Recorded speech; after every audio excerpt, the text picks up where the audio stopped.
কাতানের designer option stitch গাঁথাতে প্রচুর রয়েছে। তার মধ্যে আজকে আমি যেটা নিয়ে চলে এসেছি সেটা দেখো, একটা অসাধারণ ডিজাইনার সিল্ক পিস তোমাদেরকে দেখাচ্ছি। প্রচুর কালার ভ্যারিয়েশন রয়েছে, একদম পূজা পারফেক্ট একটা কালার আমি তোমাদের দেখাচ্ছি। এখানে অসাধারণ একটা শাড়ি, অল ওভার শাড়িতে কিন্তু এইভাবে মিনাকারির ফ্লোরাল ওয়ার্ক যাচ্ছে, তার সাথে কিন্তু পুরো বডিতে কিন্তু একটা গোল্ডেন বুটি বুটি যাচ্ছে। অল ওভার পাড়ে কিন্তু ঠাসা একটা কাজ রয়েছে, আর আঁচলটাতে কিন্তু রয়েছে এইরকম ভাবে জারির কাজ। এই যাচ্ছে শাড়িটার লুক।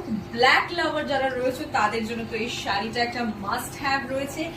এই যাচ্ছে কিন্তু ব্লাউজ পিসটা, পুরো ব্ল্যাক এর উপরে ব্লাউজ পিসটা যাচ্ছে, আর তার সাথে কিন্তু রয়েছে সুন্দর একটা জারি বর্ডার। আমাদের কিন্তু অল ওভার ইন্ডিয়াতে ফ্রি শিপিং রয়েছে। ঠিক আছে, চলো এবার তোমাদের কালার গুলো দেখিয়ে দিই। আগে নিয়ে চলে এসেছি একটা সুন্দর তাসার কালার। এই দেখো, পুজোতে এই কালারটা তো একদম মাস্ট হ্যাভ। তারপরে দেখো নিয়ে চলে এসেছি একটা দারুণ রেড কালার। এই রেড কালারের শাড়িটা জাস্ট একবার তোমরা দেখে নাও, অসাধারণ কালার। পছন্দ হলে কিন্তু স্ক্রিনশট নিয়ে অবশ্যই তোমরা যোগাযোগ করো স্ক্রিনে দেওয়া নাম্বারে। এই হচ্ছে বটল গ্রিন। এই ডিজাইনার শাড়ি যদি তোমাদের পছন্দ হয় তাহলে কিন্তু অবশ্যই স্ক্রিনশট নিয়ে ঝটপট বুকিং করে নাও।